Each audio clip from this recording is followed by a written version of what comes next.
এবার স্টেজে ডেকে নেব এক নতুন মুখকে।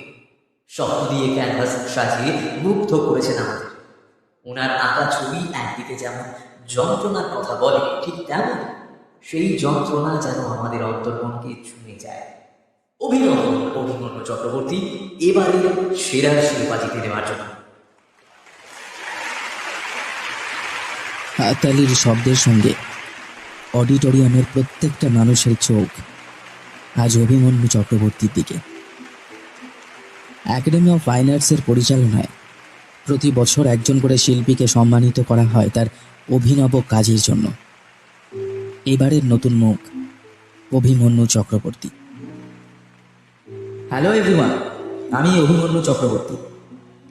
আমি শুধু একটা কথা জানাতে চাই যে আমার আঁকা কিন্তু শুধু যন্ত্রণার কথা বলে না, তার মধ্যে যে গভীর প্রেম আছে সেইটা আপনাদের মধ্যে আমি ছড়িয়ে দিতে চাই।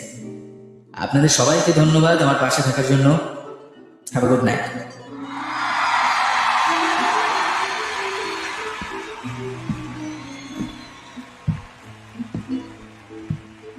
কথাগুলো বলে ট্রফি নিয়ে ধীর পায়ে নেমে আসে অভিমন্যু। প্রদর্শনী শেষ হতে হতে প্রায় রাত 8টা বাজল। তারপরেও কিছু লোক ছিল ছড়িয়ে ছিটিয়ে। বারবার ঘড়ি দেখছে অভিমন্যু, দেরি হচ্ছে তার। ফেরার অপেক্ষায় আছে একজন। এই সাফল্যে তার সমান অধিকার। সকলের মুগ্ধ দৃষ্টি অভিমন্যুকে ঘিরেই। তবু কেমন যেন ফাঁকা লাগে অভিমন্যুর। ওর ছবিগুলো যেন সত্যি মূর্ত হয়ে উঠে আসতে চাইছে ক্যানভাস পেরিয়ে। যন্ত্রণাও যে মানুষকে এমনভাবে ছুঁতে পারে, সেটাই ছবির মূল বৈশিষ্ট্য। আচ্ছা, আপনার ইন্সপিরেশন কি? বছর 22-23-এর হবে। ছেলেটাকে অনেকক্ষণ ধরে লক্ষ্য করছিল অভিমন্যু। সবাই যখন ব্যস্ত ওর সই সংগ্রহ কিংবা ওর ছবিগুলো দেখতে, তখন ছেলেটা বারবার ওকেই দেখছিল। এত ভিড়ের মধ্যে প্রথম কয়েকবার এগিয়ে গেলেও অস্বস্তিটা ছিলই। এখন ভিড় কমতেই মুখোমুখি এসেছে ছেলেটা। সরি, আমি কোনো প্রেসের জন্য ইন্টারভিউ দিতে চাই না। আসলে এগুলো আমার ম্যানেজার ঠিক করেন। আপনি বরং একটা অ্যাপয়েন্টমেন্ট নিয়ে পরে আসুন। আমি প্রেসের তরফ থেকে সাক্ষাৎকারের জন্য আসিনি। আসলে আমি নিজেও একজন ছাত্র। আমি অনেক দিন ধরেই আপনার আঁকাগুলো স্টাডি করছি, তাই আর কি।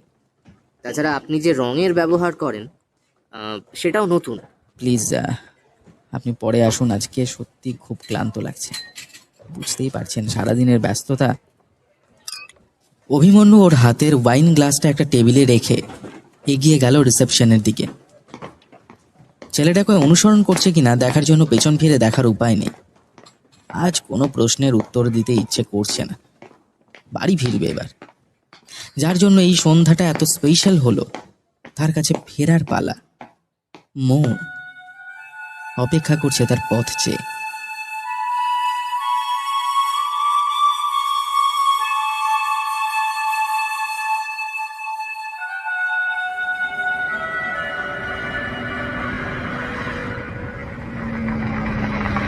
একটু পরে একটা সাদা রঙের ডিজায়ার এসে থামে। উঠে পড়ে অভিমন্যু। স্যার ওটিভিটা। ও হ্যাঁ, দাঁড়ান। 9152। আচ্ছা ভাই, এসিটা একটু চালিয়ে দাও না। আচ্ছা, গরম পড়েছিল স্যার, মনে হচ্ছে এক্ষুনি ঢালবে এবার। উবারটা বাসন্তী হাইওয়ে পেরোতেই বৃষ্টি শুরু হলো। খুব প্রয়োজন ছাড়া নিজে গাড়ি ড্রাইভ করে না অভিমন্যু। ড্রাইভার আছে একজন, সেই ওই ঘরের কাজেও সাহায্য করে, জোসেফ। কিন্তু আজ জোসেফ আসেনি। তাছাড়া মৌকে একা রেখে অভিমন্যু কোথাও যায় না। কখন কি দরকার লাগে ওর, মৌয়ের সবটাই তো তাকে ঘিরে। অবশ্য ফোনে সিসিটিভির লাইভ ফিড থাকে। মৌকে এক মুহূর্ত চোখের আড়াল করে না অভিমন্যু। মৌয়ের জন্য কিছু ওষুধ প্রয়োজন ছিল, সেগুলো আগেই সে ম্যানেজারকে দিয়ে আনিয়ে রেখেছে। সঙ্গে একটা কেকের প্যাকেট, মৌয়ের পছন্দের রেড ভেলভেট। এইসব চিন্তা করতে করতেই কখন যেন মুকুন্দপুর ঢুকে গেছে গাড়িটা, সেটা খেয়ালই করেনি অভিমন্যু। আচ্ছা ভাই, বলছি একটু ভেতরে ঢোকো না প্লিজ। আমার বাড়িটা একটু ভেতরের দিকে, লোকেশনে নেয় না। এক্সট্রা চার্জ লাগলে বলবে, আমি দিয়ে দেবো, কোনো ব্যাপার না। এটা কি কেক নাকি স্যার? বার্থডে আছে বুঝি? অভিমন্যুর মুখের হাসিটা লক্ষ্য করলো ড্রাইভার। সারাদিনে কত মানুষের সঙ্গে তার আনাগোনা, কত গল্প জড়িয়ে থাকে তাদের। অভিমন্যু উত্তর দিল না, শুধু মাথা নেড়ে জানালো যে হ্যাঁ, আজকে বেশি কথা বলতে ভালো লাগছে না। মুকুন্দপুরে কয়েক মাস হলো শিফট হয়েছে সে। দোতলা ছিমছাম একটা বাড়ি, আশেপাশে শহরের ভিড় এড়িয়ে একটু নিজের মতো থাকার অভ্যেস অভিমন্যুর।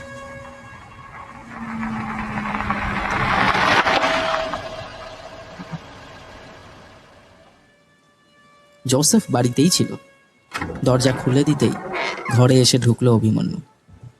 তারপর কেকের প্যাকেটটা নিয়ে ওপরে চলে গেল। ওপরেই একটা কিচেন আছে অভিমন্যুর, রান্না ওখানেই হয়। নিচে আঁকার জিনিসপত্র ছড়িয়ে ছিটিয়ে রয়েছে। জোসেফ ওর সঙ্গেই থাকে, হাতে হাতে এটা ওটা কাজ করে দেয়।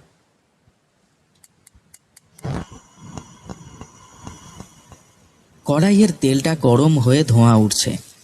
দুটো কাঁচা লঙ্কা একটু চিড়ে ফোড়নের জন্য ছাড়তেই চরচর করে শব্দ হলো। আবার কিচেন চিমনিটা চালাতে ভুল হলো।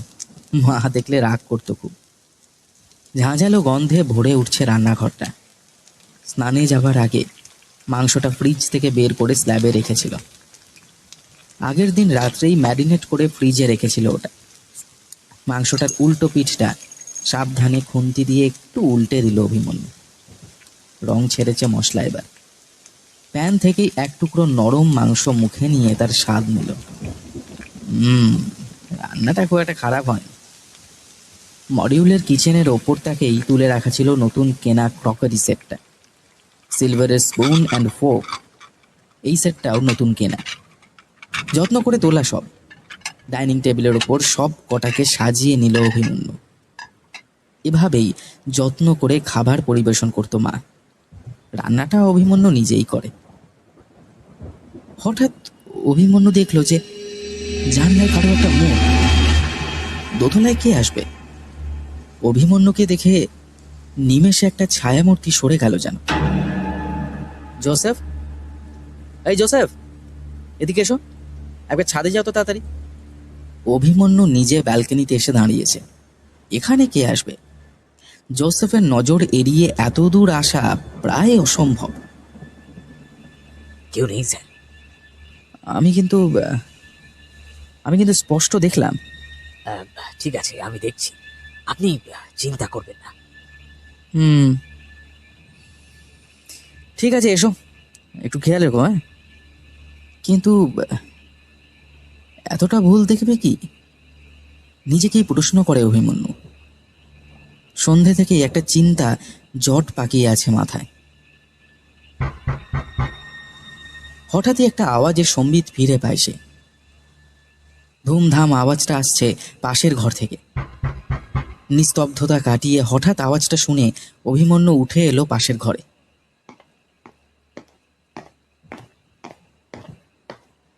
তুমি বুঝতে পেরেছো আমি এসেছি মো?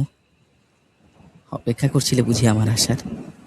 এই দেখো, আমি তোমার জন্য কি এনেছি।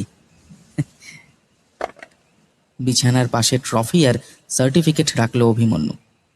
একটা প্লেটে করে কেকটা এনে মৌয়ের পাশেই গিয়ে বসলো টুলটা টেনে।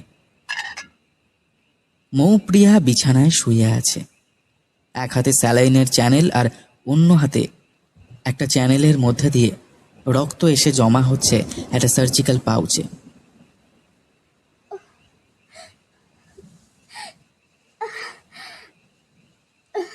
একটা গোঙানির আওয়াজ উঠে আসছে ক্ষীণ সুরে। কিছু বলবে মৌ? অভিনন্দন জানাবে আমাকে? অভিমন্যু মাথাটা নামিয়ে এগিয়ে এলো মৌয়ের কাছে।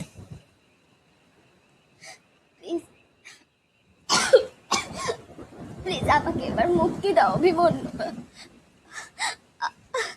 আমাকে এবার মুক্তি। কথা বন্ধ হয়ে আসছে। দমকা কাশিতে হাঁপিয়ে উঠছে মৌপিয়া।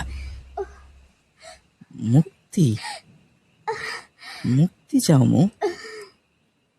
আমার ভালোবাসায় বাঁধা পড়ার স্বপ্ন দেখেছিলে না একদিন, আর আজ সব বাধা কাটিয়ে তুমি মুক্তি চাও? তবে তবে আর বেশি বাধা পেতে হবে না তোমাকে, জানো। এই জানো, আজকে একজন প্রশ্ন করছিল আমার অনুপ্রেরণা কি। আমি কি করে বোঝাবো বলো তো যে তোমার প্রেমই আমার অনুপ্রেরণা। আরে এই দেখো, এই পাউচটাও তো ভরে উঠেছে রক্তে। জোসেফটা যে কি করে না, কোনো দিকে খেয়াল নেই ওর। আচ্ছা বলছি, আজকে তুমি বিশ্রাম নাও কেমন? তোমার জন্য কেক এনেছিলাম সেলিব্রেট করবো বলে, এখানে রেখে গেলাম। তোমার পছন্দের রেড ভেলভেট কেক, জানি খেতে পারবে না, তাও রেখে গেলাম। উঠে এলো অভিমন্যু, রক্তের ড্রিপটা একটু বাড়িয়ে দিল। যন্ত্রণায় কোঁকিয়ে উঠল মৌ। অভিমন্যু ওর মাথায় আলতো করে হাত বুলিয়ে দিল। স্যালাইনে একটু সেডেটিভ দিতে বলবে জোসেফকে। কিছু ওষুধ হয়ে এনেছে আজ, আগেরগুলোর চেয়ে একটু বেশি ডোজের। একটু শান্তি পাবে মেয়েটা। মৌপ্রিয়াকে একা রেখে চলে আসে অভিমন্যু। এক্সিবিশনের কিছু পেপার ওয়ার্কস বাকি। দরজাটা বাইরে থেকে বন্ধ করে দেয় ভালো করে। ব্যালকনির দিকের দরজা জানলাগুলো একবার দেখে নেয়। মৌপ্রিয়া জানে তার মুক্তি অসম্ভব। অভিমন্যু চলে যেতেই মৌপ্রিয়া স্মৃতির সরণি বেয়ে ফিরে যায় পুরনো সেই দিনগুলোতে, যেখানে প্রথম দেখা হয়েছিল তার অভিমন্যুর সঙ্গে।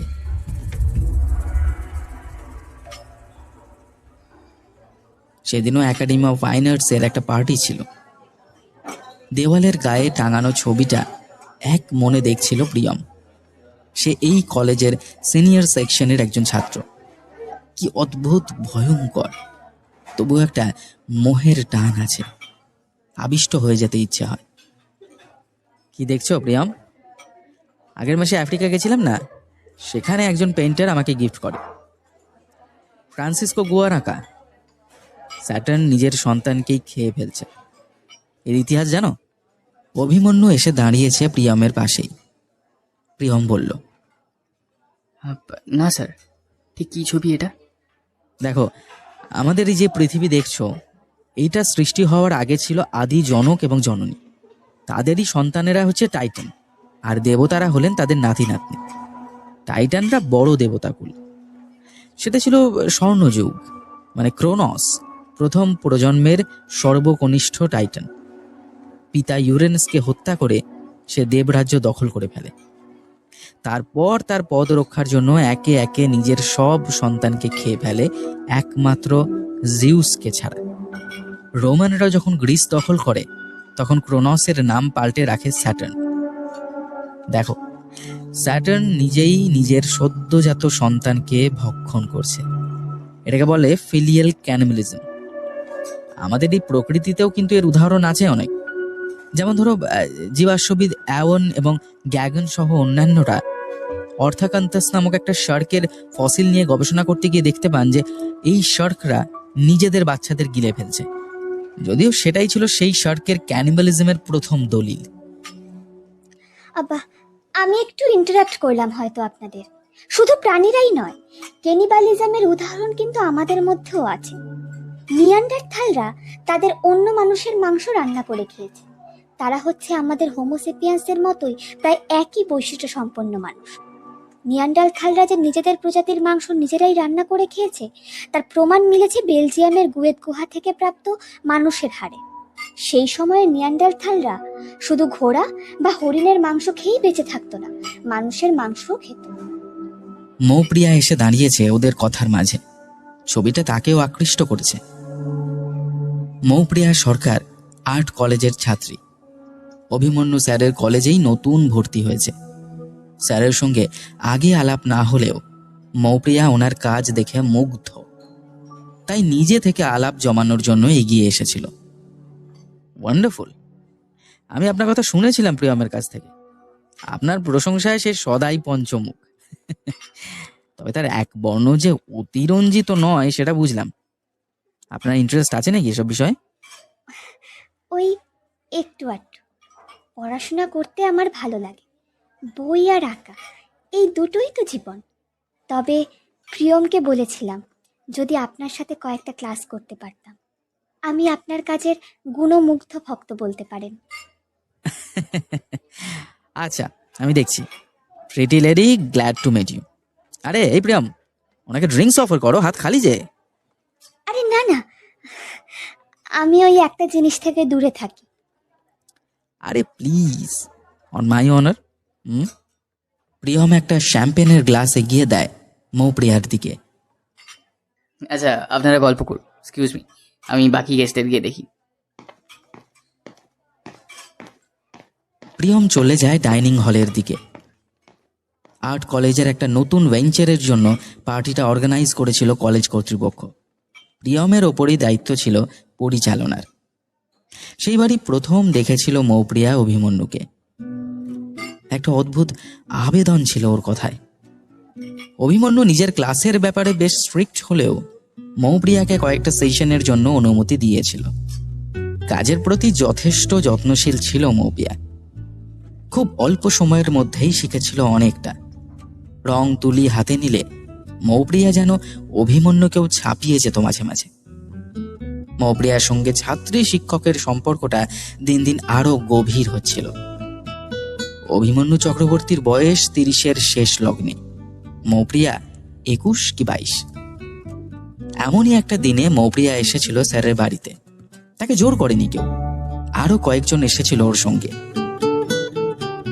প্রেমানুভূতির জন্য রবীন্দ্রনাথের কাছে কিন্তু নারীর প্রত্যক্ষ শারীরিক উপস্থিতির প্রয়োজন হয়নি, বরং নারীর শারীরিক উপস্থিতিকে তিনি প্রেমের অন্তরায় বলে মনে করতেন। রবীন্দ্রনাথ মনে করতেন যে কাঙ্ক্ষিত নারী যখন কল্পনা থেকে বাস্তবের মধ্যে চলে আসে, কল্পনার যে অসীম সেটা থেকে যখন সংসারের সীমার মধ্যে চলে আসে, তখন না প্রেম থাকে না। প্রেম অসীম অনন্তের ধন, আত্মার সম্পদ। দেহের সীমায় তাকে ধরা যায় না। অভিমন্যু স্যারের কথাগুলো মৌপ্রিয়াকে মুগ্ধ করেছিল। সেদিনের আঁকার বিষয়টা ছিল প্রেম। অভিমন্যুর অনুভূতিটা ছুঁয়ে যায় মৌপ্রিয়াকে।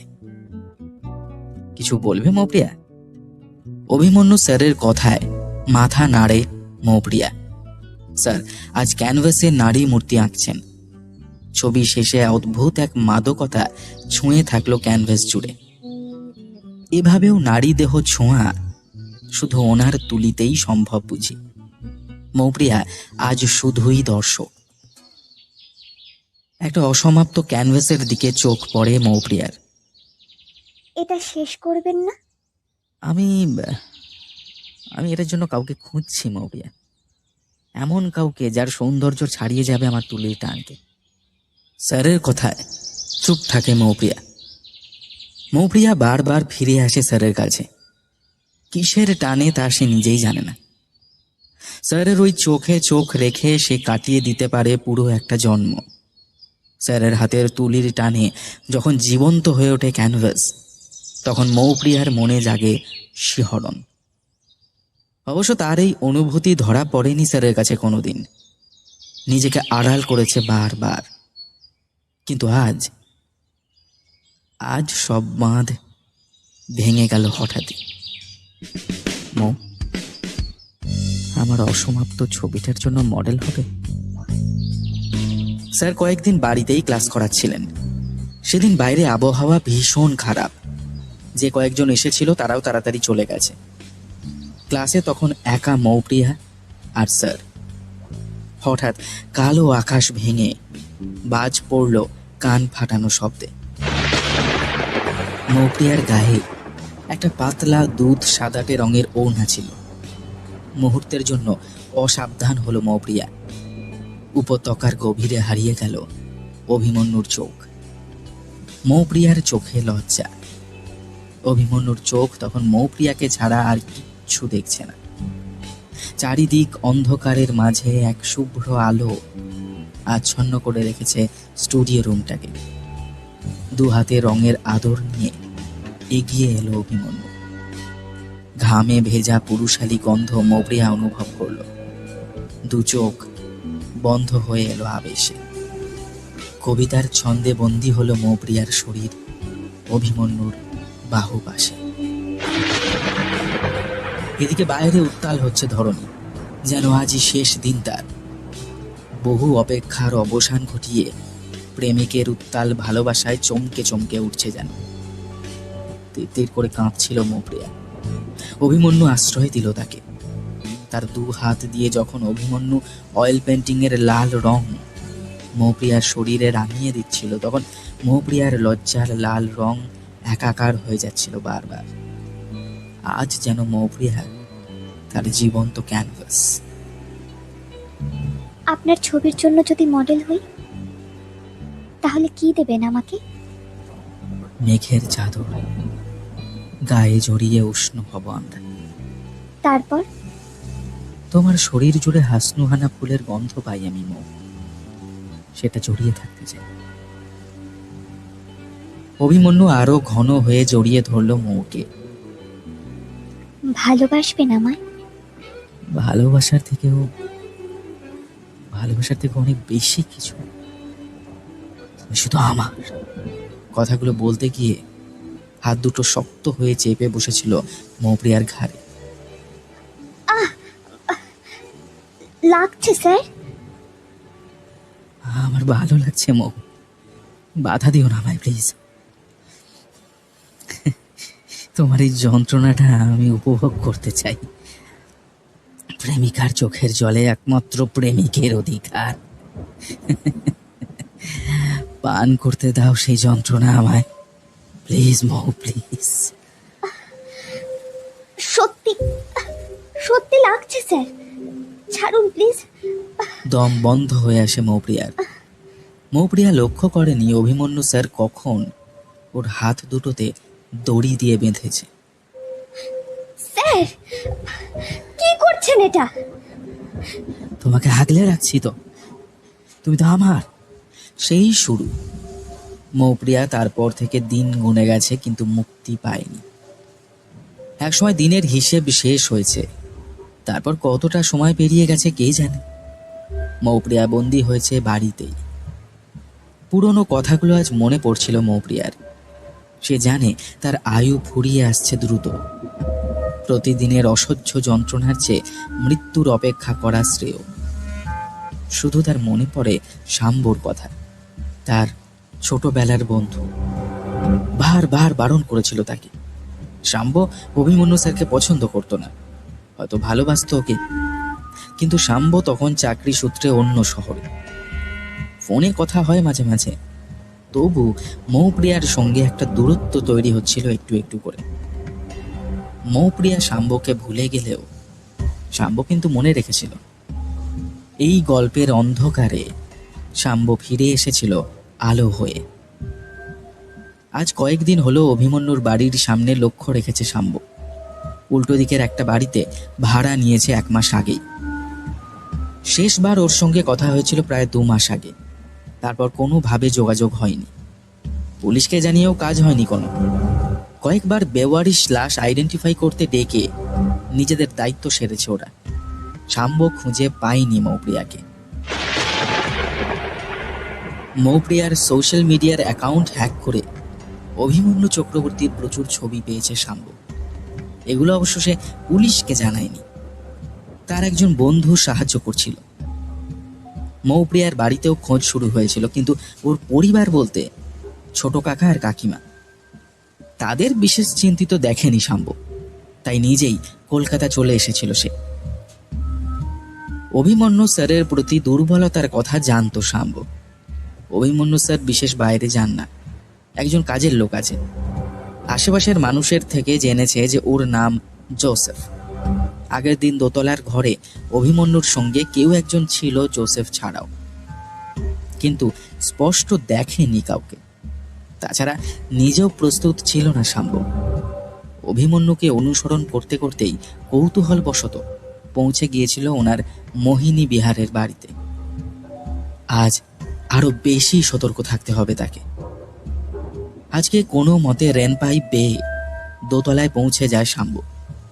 তারপর যা দেখে তার জন্য প্রস্তুত ছিল না সে। মৌপ্রিয়াকে দেখে চেনার উপায় নেই, বিছানার সঙ্গে মিশে থাকা একটা মৃতদেহের ছায়া যেন। কিন্তু শাম্ব জানে যে একা তার পক্ষে কোনো কিছু করা সম্ভব নয়। কাছে একটা পুলিশ স্টেশন আছে, পৌঁছাতেই হবে তাকে। সেদিন বিকেল থেকে আকাশের মুখ ভার। সন্ধ্যার নামার ঠিক মুখেই বৃষ্টি শুরু হয়েছে, এক টানা এক ঘেয়ে বৃষ্টি। ইন্সপেক্টর অনিরুদ্ধ সচদেব আছেন আজকের রাতের ডিউটিতে। চায়ের কাপে ফু দিয়ে একটা কেস ফাইলে চোখ বুলিয়ে নিচ্ছিলেন। নতুন চাকরি ওনার, এটাই প্রথম পোস্টিং।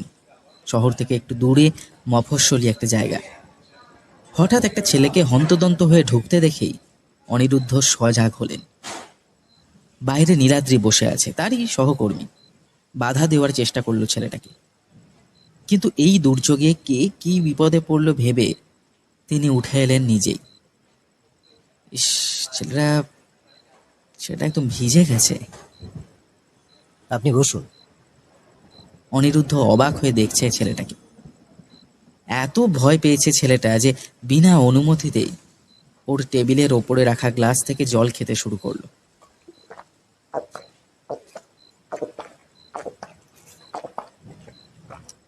ইন্সপেক্টর প্লিজ, আমার বন্ধু মৌপ্রিয়ার ওর ভীষণ বিপদ। আচ্ছা, কি হয়েছে বলুন তো আমাকে। ভীষণ বিপদ। ও মোহিনী বিহার বলে একটা বাড়িতে আটকে রয়েছে। আমি এক্ষুনি নিজের চোখে দেখে এলাম। আমার বন্ধুকে প্লিজ আপনারা বাঁচান। আচ্ছা, আগে বলুন কোথায় আপনার বাড়ি, পুরোটা শুনি আমরা। ইন্সপেক্টর অনিরুদ্ধ উল্টো দিকের চেয়ারে শান্তভাবে বসে শুনতে লাগলেন শাম্বর কথাগুলো। আমি মৌপ্রিয়ার সঙ্গে শেষবার কথা বলেছিলাম যখন ও আমাকে বলেছিল কলকাতা আসতে। আমাকে নাকি ও অভিমন্যু চক্রবর্তীর সঙ্গে দেখা করাবে, কিন্তু তারপর থেকে আমরা আর কোনোভাবে ওর সঙ্গে যোগাযোগ করতে পারিনি। একটা মানুষ হঠাৎ এভাবে নিখোঁজ হয়ে যেতে পারে এ আমি আগে বললে বিশ্বাস করতে পারতাম না। আমি থাকি নিউ জলপাইগুড়িতে। পুলিশকে অনেকবারই জানিয়েছি, কিন্তু প্রতিবার তারা ফিরিয়ে দিয়েছে। কিন্তু আজ আমি সমস্ত জেনে এসেছি, নিজের চোখে দেখে এসেছি একটু আগে। ওই অভিমন্যু চক্রবর্তীর বাড়িতেই ওকে পাওয়া যাবে। প্লিজ ইন্সপেক্টর, প্লিজ একবার চলুন। শাম্ব এক টানা কথাগুলো বলে কিছুটা চুপ করে বসল। অনিরুদ্ধ সচদেব ওকে অপেক্ষা করতে বলে উঠে গেলেন পাশের ঘরে। প্রায় মিনিট 15 মধ্যে শাম্ব যাকে সামনে দেখতে পেল তাকে দেখেই ওর হাত দুটো ঠান্ডা হয়ে গেল।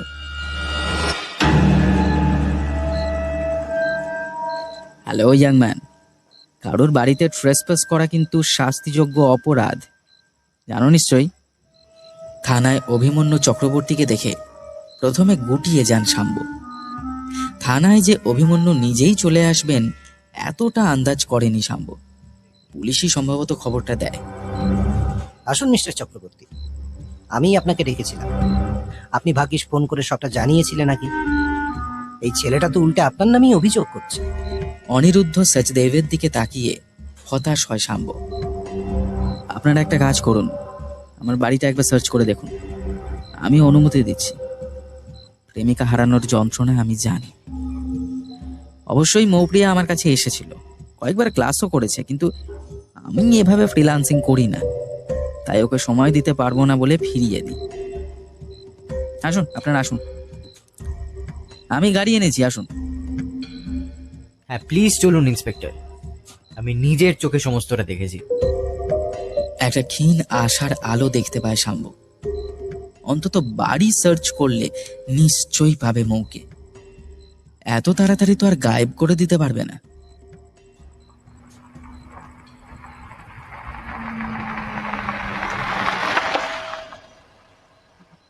দোতলা একটা বাড়ি, মূল শহর থেকে একটু দূরেই। ইন্সপেক্টর অনিরুদ্ধ সচদেব যখন এসে পৌঁছালেন তখন রাত হয়ে গেছে। পুরো বাড়িতে প্রচুর ফাঁকা ক্যানভাস আর ছবি, অগোছালো সব। আচ্ছা, একটু একটু কেয়ারফুল প্লিজ, চারিদিকে জিনিস ছড়ানো তো। না না, ঠিক আছে। শাম্ব পাগলের মতো ঘরগুলো খুঁজতে থাকে। না, নেই, কেউ কোথাও নেই। অথচ উপরের ঘরেই সে দেখেছে মৌপ্রিয়াকে। একবার নিচের ঘরটা দেখা যায় না? নিজ থেকেই তো এই ঘরে এলাম। বিরক্ত হন ইন্সপেক্টর। প্লিজ শাম্ব, এবার আমরা ফিরব। আশা করি আপনি আর অভিযোগ করতে চাইবেন না।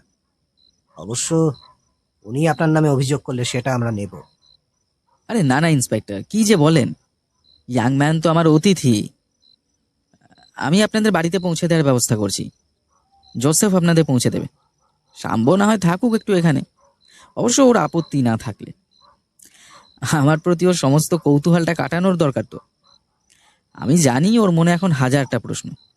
ঠিক আছে, আমরা আসি তবে। মিস্টার শাম্ব, আপনি কি থাকবেন? শাম্ব একটা চেয়ারে বসেছে, হাত দুটো মুঠো করে রেখেছে আক্রোশে। ইন্সপেক্টর অনিরুদ্ধ ফিরে গেছেন। কাম ডাউন ইয়াং ম্যান, একটা ড্রিঙ্ক নিতে চাও? আমি শুধু জানতে চাই আমার মৌ কোথায়। মৌ? খুঁজে পেলে না? সে কি, প্রেমিকার চোখ তো প্রেমিকাকে খুঁজতে ব্যর্থ হলো, অথচ মৌ কিন্তু এখানেই আছে। আমি জানি ও এখানে আছে, আমি জাস্ট আপনার মুখ থেকে কথাটা শুনতে চাইছি। খুঁজে নাও, অল ইয়োর্স। অভিমন্যু চক্রবর্তী একটা কাঁচের গ্লাসে কিছুটা সোনালি তরল ঢেলে আয়েশ করে বসলেন সোফায়। ওনার চোখে সাপদের দৃষ্টি, ঠিক যেমন শিকারী নিশ্চুপ মৃত্যুর মতো একটু একটু করে ফাঁদ তৈরি করে। আজকের অভিমন্যু চক্রব্যূহ থেকে বেরিয়ে আসার মন্ত্র শিখে গেছে শাম্ব। বাজার থেকে সদ্য কেনা মাংসের গায়ে একটা ওম লেগে থাকে, দেখেছো?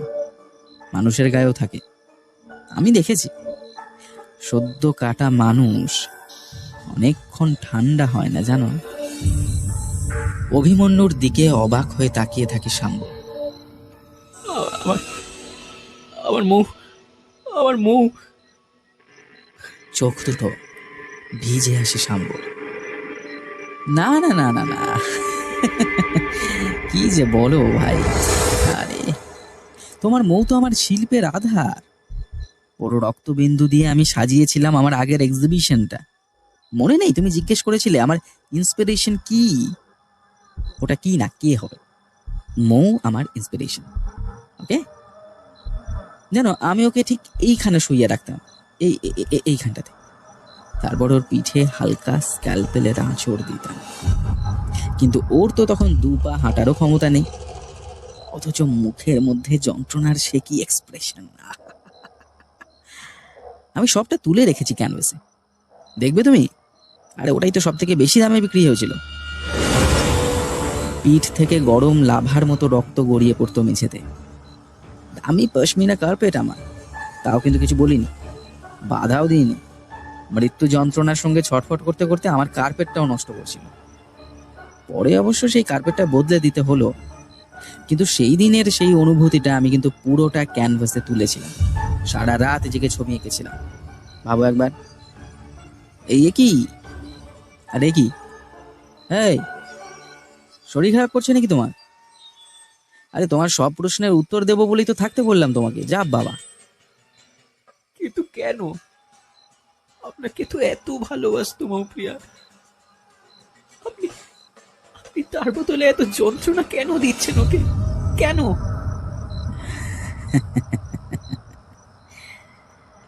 ঠিক এই যন্ত্রণাটাই না আমাকে মাতাল করে দেয়। এটা একটা অদ্ভুত অবসেশন, তুমি বুঝছো না। পৃথিবীর সব থেকে দামি রং ব্যবহার করেছে এই অভিমন্যু, কিন্তু রক্তের গন্ধটা নাকে এলে, আঙুল ডুবিয়ে দিতে পারলে ওই গাঢ় লাল তরলে তার একটা অদ্ভুত প্রশান্তি আছে, বুঝলে? ওর শরীরের রক্তে যখন আমি প্রথম আঙুল ডোবাই না, আমার সামনে সমস্ত ছবি জীবন্ত হয়ে ওঠে। সবাই তো বুঝবে না বলো, কিন্তু তুমি প্রশ্ন করেছিলে তাই তোমাকে জানালাম। কিন্তু আর কিছু জানতে চেও না, এখনো ফেরার সময় আছে, ফিরে যাও। তোমার কথা কেউ বিশ্বাস করবে না, তাই তোমাকে ফিরে যেতে দেবো।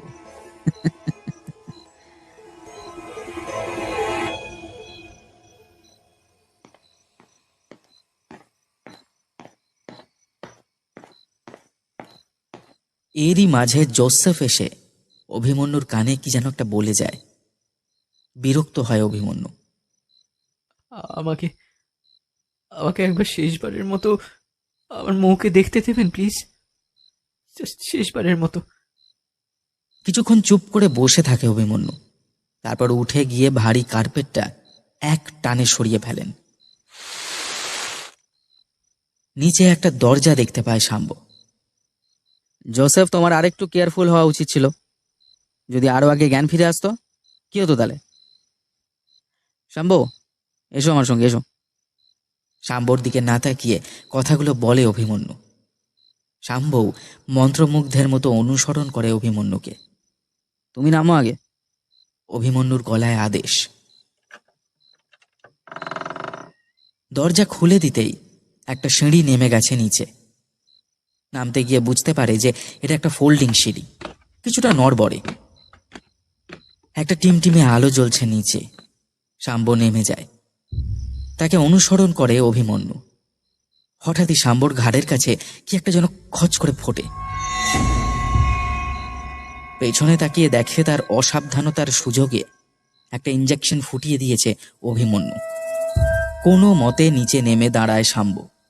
বুঝতে পারে ধীরে ধীরে তার জ্ঞান হারাচ্ছে। তারই মাঝে আবঝা আলোয় কোনো মতে দেখতে পায় মৌকে। দ্রুত পায়ে কাছে গিয়ে দাঁড়ায় ও। দু হাতে লোহার শিকলটা কেটে বসেছে, ঘা হয়ে গেছে জায়গাটায়।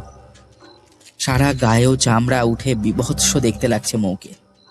শরীরে রক্তের শেষ বিন্দু যেন কেউ নিংড়ে নিয়েছে। চোখ ঢুকে গেছে গর্তে। জীবন্ত ভয়ে পরিণত হয়েছে মৌপ্রিয়া। ঘরটা এতটাই ছোট যে ভালো করে দাঁড়াতে পারে না শাম্ব। একটা আঁশটে গন্ধ এসে আচ্ছন্ন করছে ওকে, মাথাটাও ধরে আসছে। শাম্ব, তুমি তুমি এসেছো? এই জানোয়ারটা যখন আমাকে নিচে আনলো আজকে, আমি জানতাম কেউ নিশ্চয়ই আমাকে খুঁজে এখানে এসেছে। কারণ আমি ওর চোখে ভয় দেখেছি।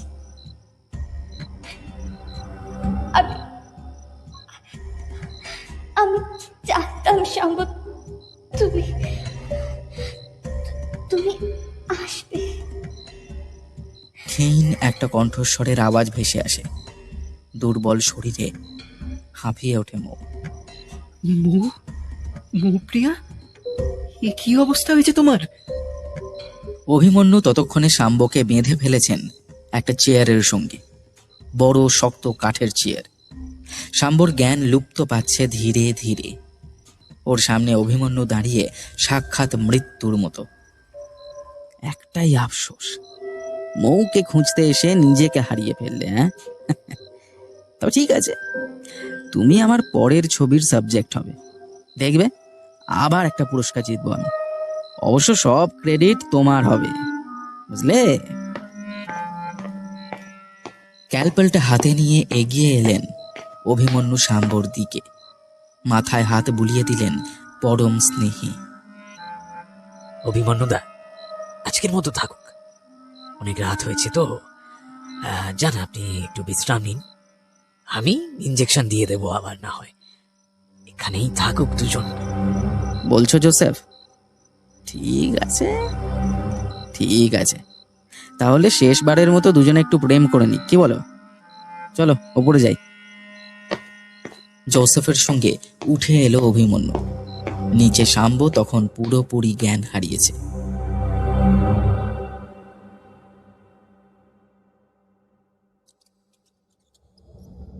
কতটা সময় পেরিয়েছে জানে না শাম্ব, তবে এর মধ্যে 3 বার জোসেফ এসেছে নিচে। সামান্য কিছু খেতে দিয়েছে ওদের। শাম্ব শুধু জানে যে সে বেঁচে আছে। সামনেই মৌপ্রিয়াকে দেখতে পাচ্ছে। ওর অবস্থা আশঙ্কাজনক।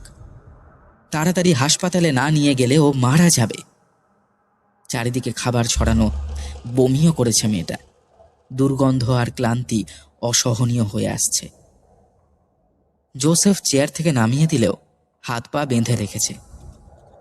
খাওয়ার সময় একটা হাত খুলে দেয় শুধু। তারপর খাওয়ার শেষে কিছু একটা ইঞ্জেকশন দেয়। ওদের চারিদিকে নোংরা। মৌপ্রিয়া একটু দূরে থাকলেও বেশিরভাগ সময়ে ওষুধের ঘোরে আচ্ছন্ন থাকে। পাশেই একটা ছোট্ট বাথরুম। জোসেফ ধরে ধরে নিয়ে গেছে একবার। প্রথম প্রথম টয়লেটের গন্ধে বমি আসতো তার, কিন্তু এখন আর কিছুই অনুভব করে না শাম্ব। চারিদিকে নোংরার মাঝে ইঁদুর আরশোলা সব ঠিক ঠিক করে চারপাশে। কয়েকদিন কেটে গেছে এভাবেই। আজ আবার জোসেফ এসেছে। প্লিজ জোসেফ, প্লিজ প্লিজ, এবার মেরে ফেলো আমাদের, মেরে ফেলো। এভাবে আটকে রেখে কি লাভ তোমাদের? জোসেফ ইঞ্জেকশন দিতে গিয়েও থেমে যায়। পালাতে পারবেন? শক্তি আছে? আমি আজ রাতে সব ব্যবস্থা করে দেব। বিশ্বাস হয় না শাম্বুর। মুখ ফিরিয়ে নেয় ঘেন্নায়। হ্যাঁ, জানি জানি বিশ্বাস করবেন না। আসলে স্যার তখন হায়দ্রাবাদে থাকতেন। ওনার মা মারা যাওয়ার পরই সমস্যাটা শুরু হয়। প্রথমে নিজেকে গুটিয়ে রাখতেন সারাদিন, ঘরের দরজা জানলা সব বন্ধ। আমি ওনার সাথে ছোট থেকেই আছি। আমার বাবা ওনাদের ফ্যামিলি ড্রাইভার ছিলেন। আঁকতে চাইতেন না, হাত পা কেটে রক্তাক্ত করে নিজেকে শাস্তি দিতেন। ডাক্তার বলতো ডিপ্রেশন থেকে আত্মনিগ্রহ। কিন্তু তারপর একদিন সব ঠিকঠাক, যেন নতুন একটা মানুষ। কিন্তু সেটা যে অসুস্থতার পরের স্টেজ, সেটা বুঝিনি। উনি বললেন বিদেশে যাবেন, একটা আর্ট কলেজে ভর্তি হতে। গেলেনও, কিন্তু সম্পূর্ণ অন্য মানুষ হয়ে ফিরলেন। অনেক ডাক্তার দেখিয়েছিলেন স্যারের বাবা। সারাদিন একা একা ঘুরে বেড়াতেন, নখ দাড়ি কাটতেন না, স্নান করা বন্ধ করে দেন। ডাক্তার বলেছিল থেরিয়ানট্রপি, এমন এক মানসিক ব্যাধি যেখানে মানুষ নিজেকে পশু ভাবতে শুরু করে। কিন্তু কিন্তু কিভাবে সম্ভব এটা? ওনার শরীরটার কি সত্যি সত্যি পরিবর্তন হয় কোনো? না, শরীরে তেমন পরিবর্তন হয় না, তবে মানসিকভাবে খুব হিংস্র হয়ে ওঠেন। আমি একা সামলাতে পারি না। যতটা পূর্ণিমা এগিয়ে আসে ততই পাগলামি বাড়তে থাকে। চাঁদের আলোয় নাকি শরীর জেগে ওঠে ওনার। স্যারের সাথে থেকে থেকে আমিও আঁকার বিষয়ে একটু পড়াশোনা শুরু করি। এমনিতে আমি সায়েন্স গ্র্যাজুয়েট, তাই অসুবিধা হতো না।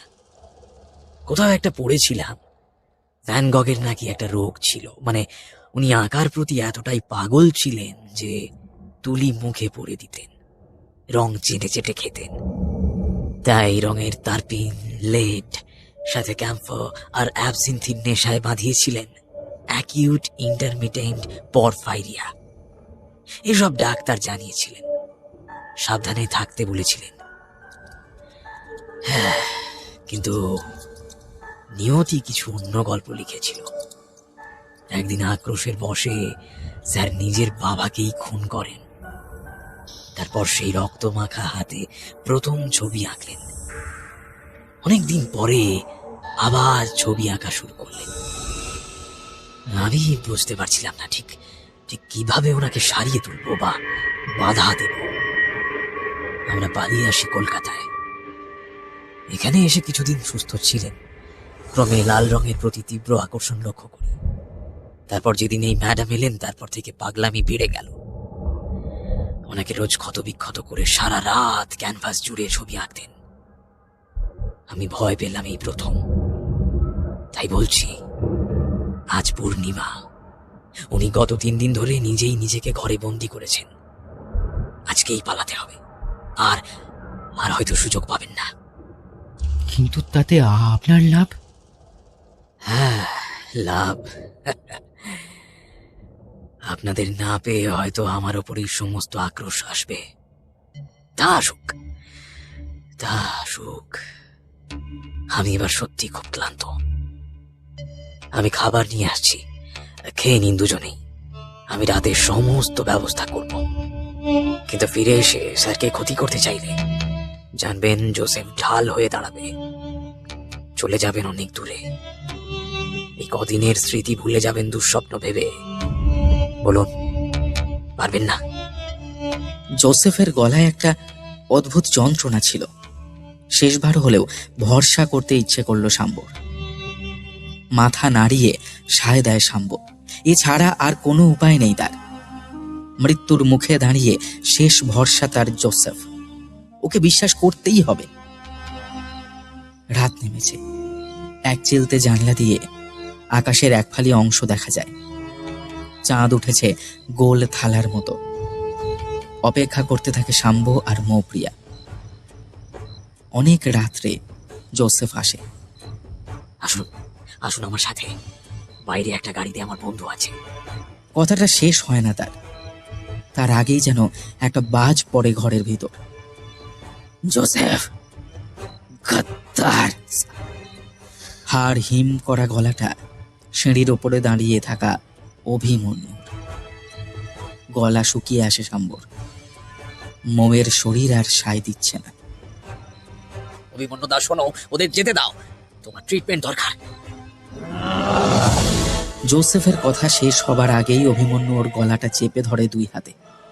কি অমানসিক জোর গায়ে! অত বড় চেহারার জোসেফকে অনায়াসে তুলে ফেলে দিতে পারে সে এই এক মুহূর্তে।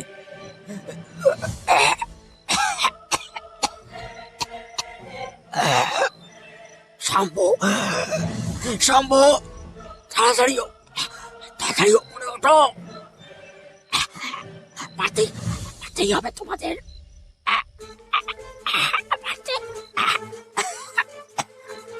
আর তুমি? শাম্ব জোসেফকে ছেড়ে যেতে চায় না এই মুহূর্তে। অভিমন্যু চক্রবর্তীর হাত চেপে বসেছে জোসেফের গলায়। কেউ যাবে না এখান থেকে, আমাকে ফাঁকি দিতে পারবে না। রাগে দেওয়ালে একটা সজোরে আঘাত করে অভিমন্যু। আঘাতটা এতটাই জোরে ছিল যে দেওয়ালের একটা অংশ ভেঙে গিয়ে হাত দুটো রক্তাক্ত হয়ে যায় অভিমন্যু। যন্ত্রণায় কাতরে উঠে দু হাত নিজের বুকের মধ্যে চেপে ধরে। অভিমন্যু দা প্লিজ, তোমার সাহায্যের প্রয়োজন, ওদের যেতে দাও। আমি আমি আমি থাকছি।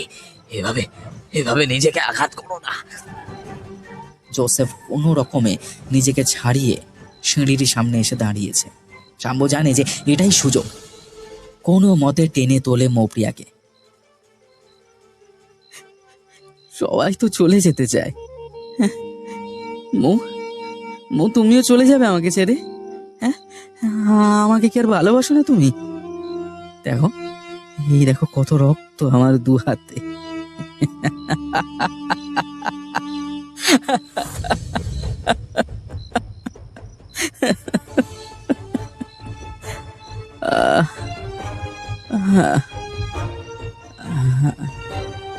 অভিমন্যুর সামনে তখন তিনজন।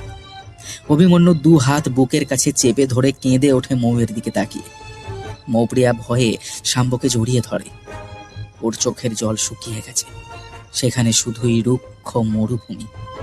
শাম্ব মৌপ্রিয়াকে আড়াল করে অপেক্ষা করে জোসেফের জন্য। অভিমন্যু এখন একদম যেন একটা আলাদা মানুষ। যন্ত্রণায় কুঁকড়ে যাচ্ছে বারবার। শাম্বদের দেখেও ওর মধ্যে কোনো তাহাপ উত্তাপ নেই আর। সে আগের আক্রোশ নেই। সে এখন মৌপ্রিয়াকে দেখছে। জোসেফ দাঁড়িয়ে থাকে। সামনে বসা মানুষটা এখন একদম আলাদা। যন্ত্রণায় কাতরাচ্ছে মেঝেতে বসে। দু হাত রক্তাক্ত ওর। জোসেফ এগিয়ে যায় অভিমন্যুর দিকে। কিছুটা অসাবধান হয়ে এসেছিল শাম্ব। হঠাৎ একটা চিৎকার ক্ষণিকের নিস্তব্ধতাকে ভেঙে চুড়ে দেয়। ওদের অসাবধানতার সুযোগ নিয়ে ঝাঁপিয়ে পড়েছে অভিমন্যু জোসেফের ওপর। আপ্রাণ চেষ্টা করছে জোসেফ, কিন্তু অভিমন্যুর শরীরে তখন দানবীয় শক্তি। শাম্ব জানে না এই মুহূর্তে কি করবে। চোখের সামনে একটা অসহায় মানুষ হেরে যাচ্ছে জীবনের লড়াইয়ে, কিন্তু কিছু একটা করতেই হবে ওকে, নইলে জোসেফের পরেই ওদের ওপর আক্রমণটা হবে, সেটা বেশ বুঝতে পারছে শাম্ব। মৌ খুব অসুস্থ, ঠিক করে দাঁড়িয়ে থাকতে পারছে না। ওকে আড়াল করেই হাতের কাছে একটা চেয়ার দেখতে পেয়ে তুলে নিল সেটা। তাই দিয়ে প্রচন্ড জোরে আঘাত করতেই ছিটকে পড়ে যায় অভিমন্যু। আবার নিস্তব্ধতা গ্রাস করে তাকে। সময় যেন থমকে যায় আবার। জোসেফ, জোসেফ বাঁচাও আমাকে, এই যন্ত্রণা আমাকে শেষ করে দিচ্ছে। জোসেফ বাঁচাও।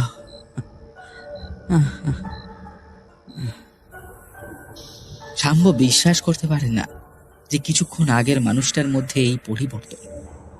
অভিমন্যুর আরতি যে কোনো মানুষের মনকে নাড়া দিতে বাধ্য, তবে জোসেফ আর তার ফাঁদে পা দেয় না। ওর কাছে পড়ে থাকা ইঞ্জেকশনটা খুঁজে নিয়ে দ্রুত সেটা পুশ করে দেয় অভিমন্যুর হাতে।